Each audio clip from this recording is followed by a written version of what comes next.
Hey everyone, welcome to Locked On Lakers for Tuesday. Brian Kamenetsky and Andy Kamenetsky. Andy, the news on the trade market is percolating again, and the news is nobody seems to be going anywhere. How does that impact the Lakers? Plus, more reasons for optimism for the 22-23 season. All that's next on Locked On Lakers. You are Locked On Lakers, your daily Los Angeles Lakers podcast. Part of the Locked On Podcast Network, your team every day.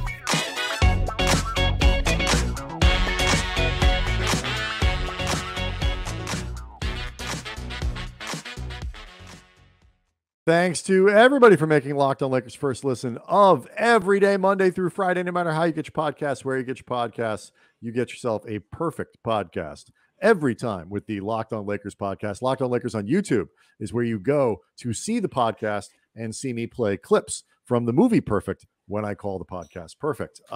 Thanks to everybody for pushing that subscriber count out.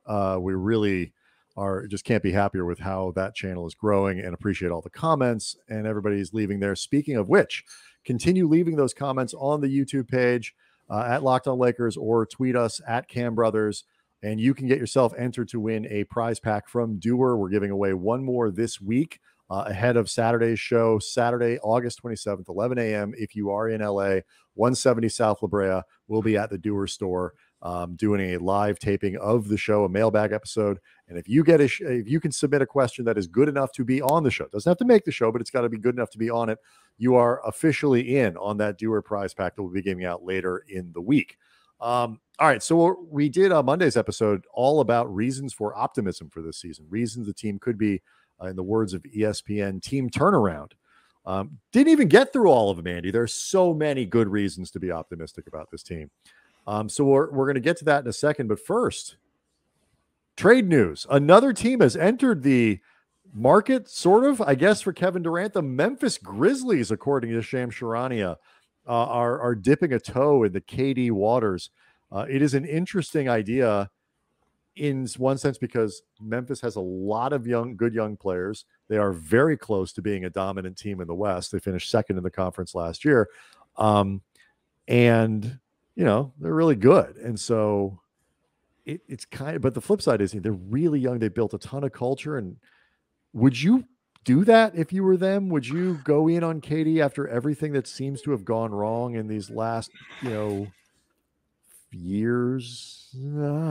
You would have to, if I'm Memphis, you got to be able to, as behind the scenes, but direct as you can, find out, does Kevin Durant have any interest in being in Memphis? Like, what does he want? Because if you are going to be taking this type of a swing and disrupt a team that is clearly moving in the right direction, that is already led by a great young player in Ja that seems to really, at a very precocious age, be able to keep a equally young team on a very good collective path. Mm-hmm. What do you want? Yeah, the thing about it is, what does Kevin Durant want? And also Steven Adams. Would you believe him? Talking a lot with Steven Adams. Really, what's KD like? You've been keeping in touch with him. It's just, but like the question becomes, would you believe him? And like I will say, for people who haven't seen Shams reporting on this, Memphis at this point isn't willing to put in either Jaren Jackson Jr. or Desmond Bane into this deal, and therefore Brooklyn is reportedly not interested. There's not enough picks. There's not. If you're going to trade with Memphis, certainly in August, you insist on one of those guys coming back to you, and so we'll see what happens there. But I read that information. There's been the reports that Brooklyn is telling everybody. Shams reported this. I've seen it in a couple other spots that they're not moving off of Kyrie. They're invested in Kyrie for this season. I think we talked a little bit about this last week. A lot of this can be posturing, but it reinforces the idea that it's not guaranteed that if they make a trade, meaning Brooklyn, for Kevin Durant, that it's going to be the kind of trade that makes them feel like they ought to go ahead and trade Kyrie anyway. If you get a really good young player, we've noted the Boston deal in return, a couple good young players, and can still field a really competitive team, then you might want to keep Kyrie around. And so I combine this information with the news that the Knicks for Donovan Mitchell have offered Obi Toppin, like, what is it, 5 first rounders or something like that, including 2 unprotected, which for the Knicks has value.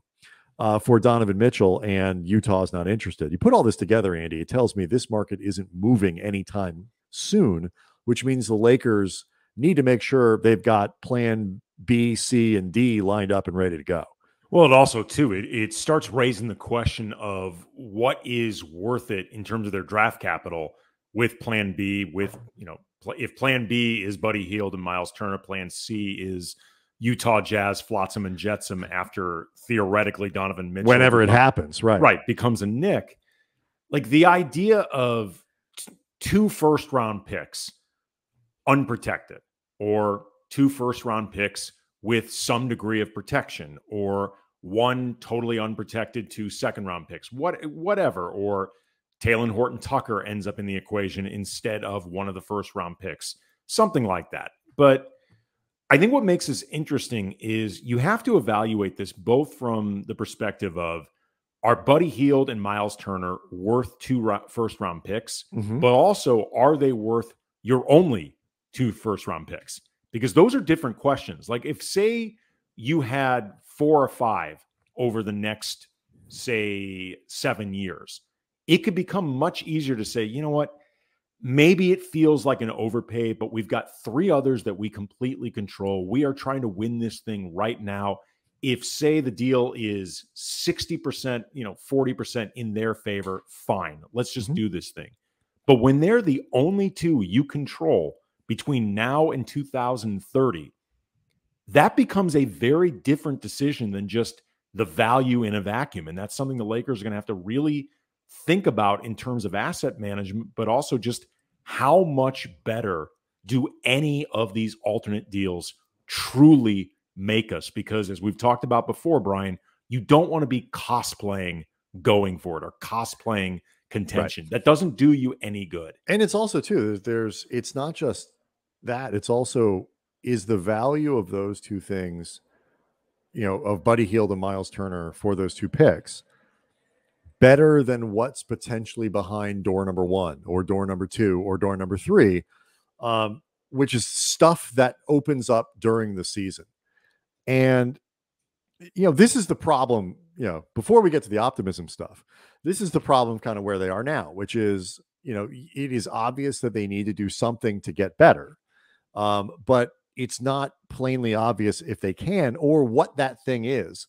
And if you want to go from where they are now to puncher's chance to make some noise in the playoffs, you got to make up a pretty big gap, and you only have 1 swing to do it. And so if the swing, I think what you're getting at, if the swing isn't good enough for Hield and Turner, the fact that it makes them better is relevant.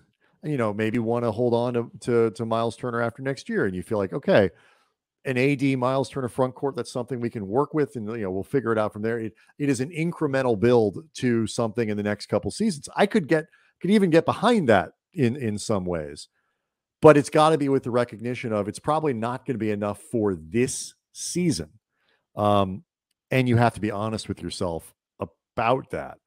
I'm getting the vibes, at least I will say, because maybe there's nothing to panic into, but it does seem like, just nothing for nothing else, how emphatically they're talking to everyone about we will open the season with Russell Westbrook on this roster, that they get it.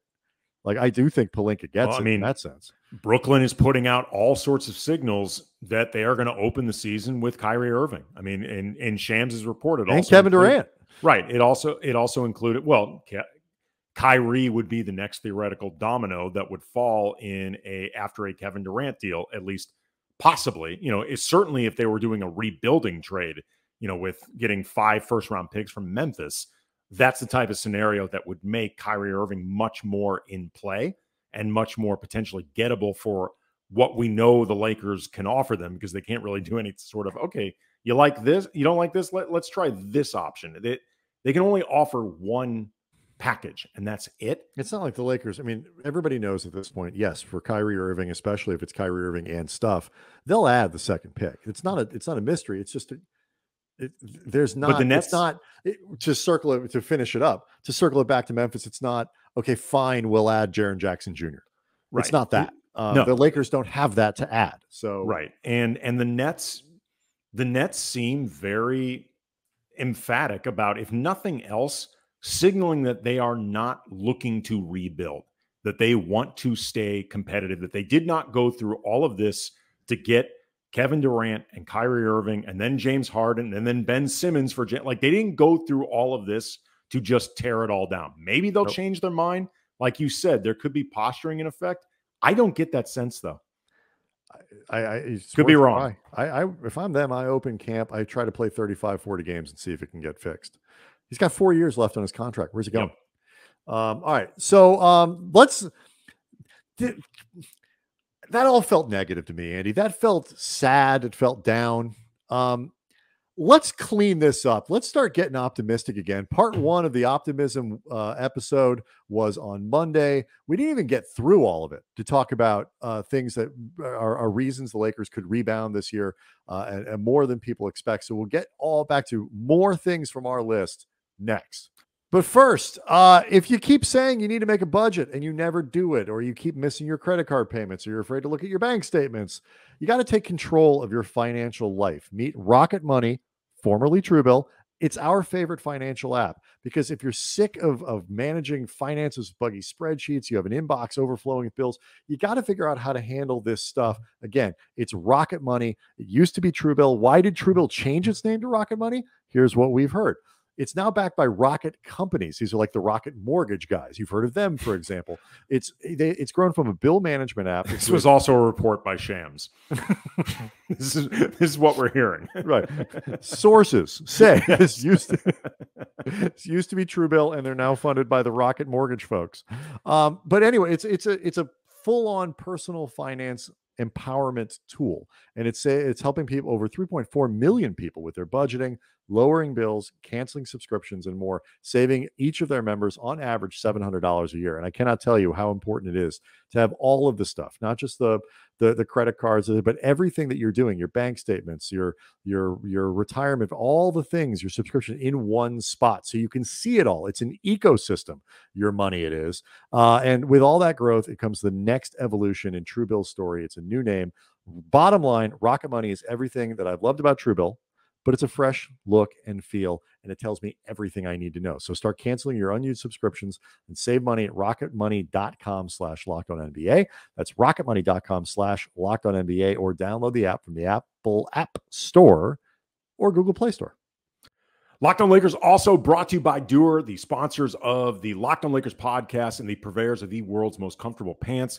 Letting you know right off the bat, we got a promo code LOCKEDON15 to get 15% off your purchase, and we are just always excited to be involved with Doer. This is some of the most versatile and comfortable clothing you will ever wear. You can just wear the same pair of pants from biking to work, to actually being at work, to going to dinner with friends after work, and you will look appropriate at all times. You will be comfortable at all times, because comfort, style, and function are part of the design with Doer clothing. 95% natural fiber, so unlike conventional clothing, conventional performance clothing, which uses primarily oil-based synthetics, you are actually doing your part for the environment, helping keep the earth plentiful and healthy. It needs all the help it can get. So stop by the store in LA, 170 South La Brea Avenue in Mid-City. Or if you can't be there, shopdoer.com. Either way, use, again, our exclusive code for our listeners, Locked on 15. You get 15% off. Again, Locked on 15, 15% off. DUER, shopdoer.com. All right. So we spent Monday kind of laying out reasons that we thought the Lakers, if they were going to be, as opposed to Team Turmoil, we got a lot of votes for that on this big offseason ESPN polling that gets done. But they also got some votes for Team Turnaround. And we decided to focus on what would that look like? What would that mean? And before we even get back into our list, you had, I thought an extensive and fairly complete laundry list of the things that went wrong for the Lakers last year. And apparently overnight, you actually remembered that you forgot a few things, despite it took literally a segment to go through all the stuff that you said went wrong and probably wouldn't to the same degree this year, which just by itself is a reason to be more optimistic. You left things off the list. Yeah, I did remember a few things after we processed the show and sent it out.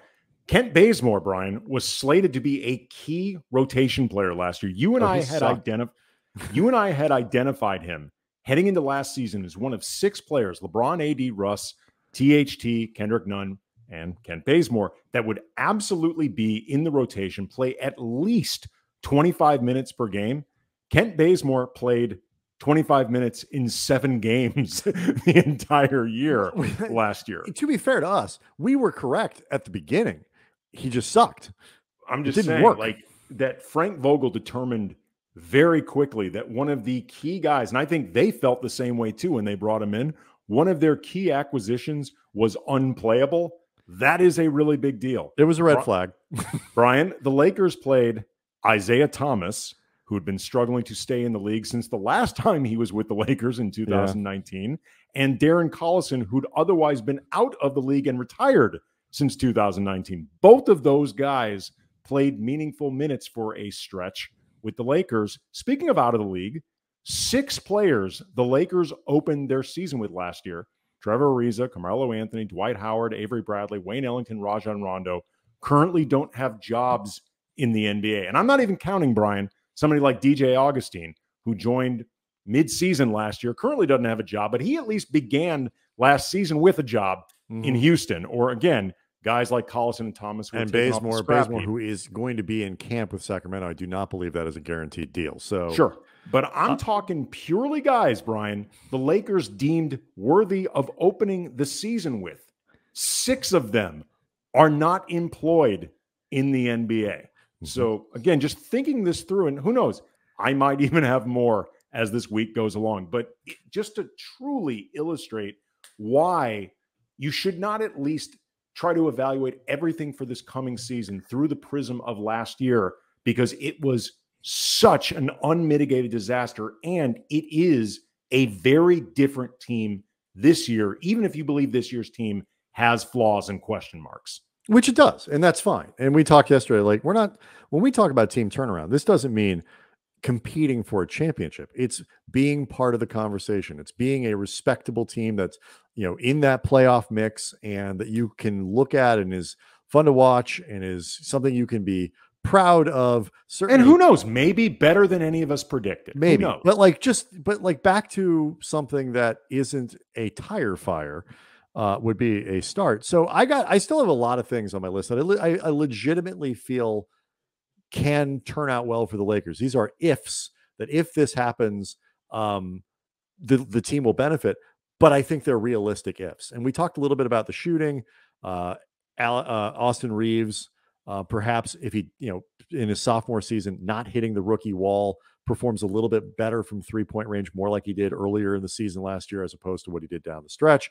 Kendrick Nunn, if he's close to that 38% guy that he was in Miami in his second year, the addition of Thomas Bryant. Which brings me to, the Lakers have a sneaky good center rotation. Like last year, they might have had the worst center rotation that the NBA has seen in years, if you take Anthony Davis away. Of the guys who are, which often was the case, because Anthony Davis did himself. Yeah, the 2 guys with just a C next to their name and not a PFC, that was awful. It was you had a position where the guys that you had were unplayable. And I look at who they signed. If Thomas Bryant is fully healed, you have not. What you have is not really an exact approximation of 2010, because JaVale 2020. I'm sorry, 2010, 2020. Because JaVale and I hate Dwight, to break it to people, they're not Bynum and Pau Gasol. No, I'm sorry, we're not that optimistic. That's a little too Pollyanna. Yeah. What are you smoking, my man? Yeah. Optimism. It's reason for optimism, not delusion. Right, and just forgetting what year it is. What I'm talking about. But like JaVale and Dwight were much closer approximations of the same player. In terms, JaVale was a little bit more of a vertical threat. Dwight, a little bit more that sort of hard inside positional defender, but they did functionally a lot of the same things. Bryant and Damian Jones are very different players. It's a nice kind of combination of what they were trying to do in 2020 and what they did the following year, what they were hoping to do with Marc Gasol as an outside threat, Montrezz Harrell inside, doing the dirty work. You have a rim protector in Jones, a vertical threat. You get that really important vertical threat back with Jones, but you get a little bit of floor stretching with Bryant. And let's not forget, Thomas Bryant was good enough that he signed a big deal with Washington. Yeah. And then he got hurt. And so I actually think the Lakers, if you broke down, center rotations on teams where the center isn't one of your star players, actually have a sneaky good rotation there. And it's a reason to feel good because this is a massive upgrade positionally over last year that I think could be worth a couple wins. Yeah, it's definitely solid. And last year it was frankly unplayable by the end of the season. It's one of the worst center rotations probably in recent NBA history. Yeah, and that became a particularly big deal, even acknowledging how much the Lakers were going to end up playing Anthony Davis at center had he been available anyway. They got locked into no options if he was hurt. And considering the odds that Anthony Davis getting hurt certainly lingers, it's nice to know that you have guys out there as alternatives that should be playable. Speaking just sort of along the lines of role players, because that's what those guys would be.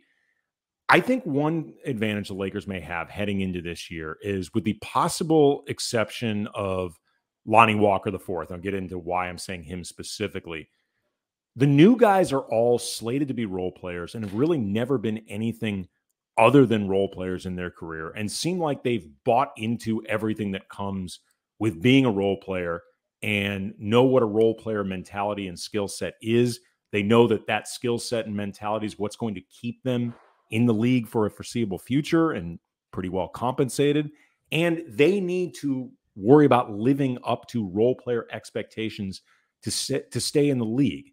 And I think that's really good for Troy Brown, Juan Toscano-Anderson, Thomas Bryant, Damian Jones, and conversely, the Lakers. I'd said before the possible exception with Lonnie Walker, not because of anything I doubt with him character or attitude-wise. Every account. No, he's supposed to be a great young human. Yeah, I mean, Jeff Garcia from Locked On Spurs was with us like maybe a month or so ago for a scouting report, and he agrees that there are on the court issues with Lonnie Walker and weaknesses. But he said he's a high character guy, great teammate, really good person. Somebody that you root for to do well. Right. I mentioned him as a possible exception just because he's a scorer, and guys that are expected to cook can sometimes be a little bit of wild cards along these lines, like more of a six man than a true scorer. Like last year per 36, he was second on the team in field goal attempts, second on the team in usage rating as a bench player. But that said, if these, and you and I have both talked about before, some of the questions we have with Lonnie Walker on the floor, fit-wise, if he was the best use of a full taxpayer mid-level. But either way, if these other role players are more successful as role players, I actually think that allows Lonnie Walker to flourish more, even with some of his own weaknesses on the court as a two-way player, if nothing else, because I think the other guys are going to be filling those spaces more. Could be. I mean, I like where you're going with that. I will need to see it. I just, I need to see all of it. It's true. And I think it is always tricky when you have a bunch of guys, and this is not an indictment of the players they've signed. It's an indictment of the structure that the Lakers have left themselves with. If you have a bunch of guys on 1 year deals, especially young players who are seeing some of their, NBA future kind of flash in front of their eyes, it can be a difficult thing to stay within a system and hope people notice you're doing what you want. Because if anybody plays really well with the Lakers, it's very similar to the Malik Monk thing, where the Lakers are going to have very little chance of keeping them. That's fine. But that's an after this season problem. It's not a this season problem. It is a this season problem if guys don't have the attitude that you're talking about. Well, I'm going with the presumption that they do. Because it's a guy like JTA, I think is sort of made in that sense. And I think you're going to get exactly that from JTA because that's why he's going to stay in the league. And I think he understands that. Troy Brown is in a different place in his career than JTA. That's all I'm saying. And so Sure. while I've heard anything negative about Brown, it's just harder when you're 20, what is he, 23? 23. And you're not sure you have an NBA future. So it's not a bad point. I'm just not sure I'm as sold on that as some of the other things on my list. Do we have time for one more before we break, or should we go to the break and then? Let's go to the break and then do it. All right. So coming up next, more things to be optimistic about for the next season. All right. I still have a few. Here's one that you mentioned when you were talking on Monday's show about Frank Vogel. And he was as one of the things that went wrong. And I say this without kind of relitigating the work that Vogel did. You noted on Monday, he was kneecapped in so many ways by the organization itself. Whatever the reason, it was pretty clear to me he did not add value to the process. He did not elevate last year's team in the way that I thought at times in the two previous seasons he obviously had. Even in the 2 seasons ago when they lost to Phoenix, that defense remained better than it had any right to be based on all the injuries. So Vogel did a pretty good job that year. But last year, I don't think he elevated the team. I don't know who could have. But whatever... I will say really quickly, with Vogel, he was hamstrung a lot by that roster. He also hated the roster. And I think it was clear. Yeah. Right. But the reason I bring that up is that may have bled into his work as a coach, or if nothing else, his relationship with the players. Right. And his willingness to be creative and all that stuff. I'm not trying to say he did a good job last year, because I don't. No, I get it. But whatever extent that any team can get a boost that comes from the connection between the coach and the team, from the skill of the coach in maximizing the roster, the Lakers did not get that boost last year.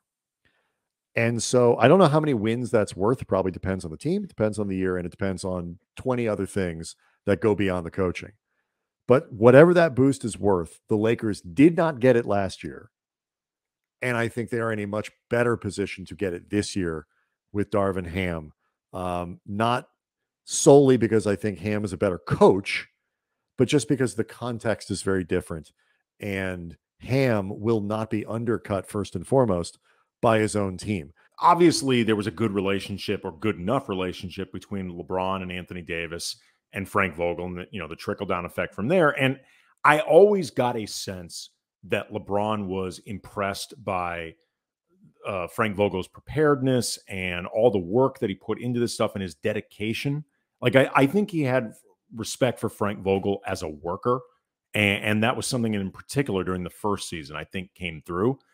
But as time went on, and maybe this was, from LeBron's side or AD or just the entire roster, it felt to me, and I said this a lot last year before Rob Pelinka essentially confirmed what my suspicions in his exit interview, it felt to me like Frank Vogel lost the team. Mm-hmm. And that may have been a byproduct of the team making it, the front office making it clear they didn't believe in him. I think it was. Or just his voice no longer carried. Maybe Jason Kidd had been more of a conduit between Frank Vogel and the team than people had thought. We certainly knew that Jason Kidd was somebody who had LeBron and AD's respect, and he has the respect of every player around the league. Jason Kidd did a much better job in Dallas than either one of us thought he was going to do right off the bat. And by the way, the answer to all of these, none of these are mutually exclusive. It's all mixed. But I think guys are going to respond to Darvin Ham in different ways than they ever would with Vogel, just because I think they're going to see him as one of them more than Frank Vogel, because Darvin managed to carve out like a decade in the NBA. Oh, and that matters. He's starting in a very different place. And it just, again, I don't know how many wins it's worth, but whatever that continuum is, where your coach and the amount of victories that your coach is worth based on connection to the team, strategy, it was negative last year. And just getting back to neutral, where your coach is neither helping nor harming, improves them relative to last year. That's a reason to add some wins to the Lakers to the Lakers total. The context that I was referring to is, especially since, as we talked about in the first segment, I would put, if I had to bet money, I'm betting all of it that Westbrook is going to be on the team when camp opens at the very least. Again, if I have to bet money, I think you could go to Bet Online to do that. I think there are reasons to believe that it's not going to be good. It's not going to be a great fit. It's not going to transform this into a fantastic situation. And everybody's still going to be trying to get Westbrook out the door. But that context that I was talking about is going to make Westbrook a potentially better player too, and less of a negative, because Darvin Ham's leverage in this situation is being a guy who is going to be here for 5 years. And Westbrook's as a guy who not only is going to be gone after this year from LA, if he has an ounce of self-awareness, which is granted a big if, has to understand that this is the year he needs to show the rest of the league that he can play in a different way and attitudinally play in a different way. Or that he'll at least try to play if he wants to have a career beyond this season. Yeah. He should look at all of these guys that the Lakers have who aren't on teams this year. Not because they have bad attitudes or whatever, but like, look at what happened to Melo. Look at what happened to Dwight Howard and how hard it is when you think you are a star and you need to be treated that way to find a place in the league when the rest of the league disagrees. And so I feel like, similar to what Kyrie is doing, you could get something like that with Westbrook, which will make it better. It's not going to make it perfect, but if it was taking away wins last year, better getting to neutral, finding something more fitting and positive for Westbrook, that again is another potential couple wins here. And you start taking all these things together, and you got the requisite health that you need from your two stars, which is the first and foremost thing. 2 wins here, 3 wins there, 1 win here, 4 wins there. Like, it's a respectable record at that point. Yeah, I don't think Russ has to be the same elephant in the room that he was last year. Like you mentioned, it doesn't mean that there's no longer potential problems or that fit won't be an issue. Russ's weaknesses are going to be his weaknesses, but it's not something that has to be massaged or politicked or babied the way it was last year, because you don't have to worry about, like, what do we do with this moving forward? The answer starts becoming reduce Russ's minutes, play him off the bench. If you have to send him home, send him home. But you don't have to worry anymore about where do we go from there. And that is a really big difference. Another thing that another couple items that I thought were really good for the Lakers. First of all, they've got some good scheduling breaks coming up. They are, in terms of rest. Explain, because I didn't. Not, I mean, this is, who knows, but I looked at their schedule and I was not, other than the back-to-back things, I wasn't enamored with what they got. They're going to be, this is per Mike Trudell, they're going to be flying approximately 4,000 fewer miles this year than last season. They've got a much more, I think, expedited schedule. They're flying below the average miles for the Western Conference. Mm-hmm. As you mentioned, their back-to-backs are favorable. 4 of them don't have any travel at all. They're slightly below the league average for travel.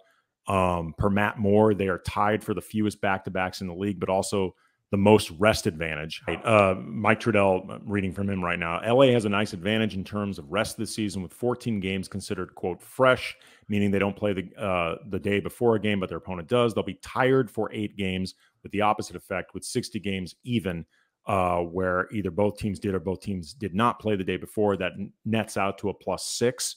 It just I know that they open with a pretty tough slate, but as I said before, I actually like that, because A, I think it's more informative. B, I think it's something that's going to get their attention more and just draw their focus in more than clearly they were last year, where they opened the season buying their own hype. Speaking of which, they're currently right now, according to Bet Online, 14-1 to win a championship.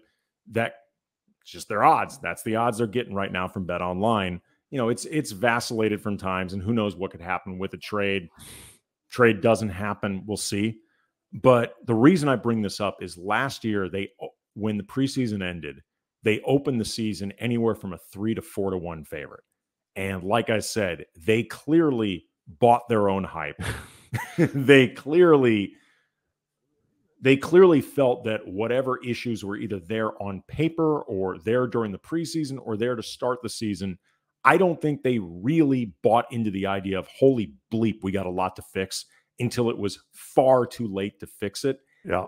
I think it's actually beneficial for them to open a season legitimately seen as underdogs and actually being able to play the nobody believes in us card truthfully. Right. Because nobody does believe in we them. believe Lakers. Like, it's been a meme that we've been making for nobody's better at that than our friend. If you're thinking at Harrison all Fagan. about focus and attitude heading into a season, and you want to believe that for the holdovers, there was a humbling effect, there is a lot there to potentially draw on that I actually think would be beneficial for them. Yeah, they will benefit from being a little bit under the radar, a team that everybody assumes isn't very good and can hopefully kind of capitalize it. Now, if they get off to a 3-9 start, they're not supposed to be the best team in the Western Conference, that they're playing a difficult early schedule, not going to matter. Agreed. But they could, if they're 500 after 15 games, 14 games, kind of nobody's really paying attention to them. That would be the best result, where you get 35 games and you look up after 35 and you're like, you know what? The Lakers aren't so bad. The Lakers are pretty competitive, and if that happens, it means a lot of the stuff that we've been talking about Monday and today probably happened. Yeah. And it means that LeBron and AD are on the floor. Mm-hmm. But like, we are not here to lie to people. Nope. We will never lie to people. We have in 20 years of, 15 years, however many years we've been doing this with the Lakers, have never lied. 20 years of sports writing, 15 with the Lakers, whatever it is. Never made stuff up. Never, kind of like soften an opinion because we think that's what people want to hear.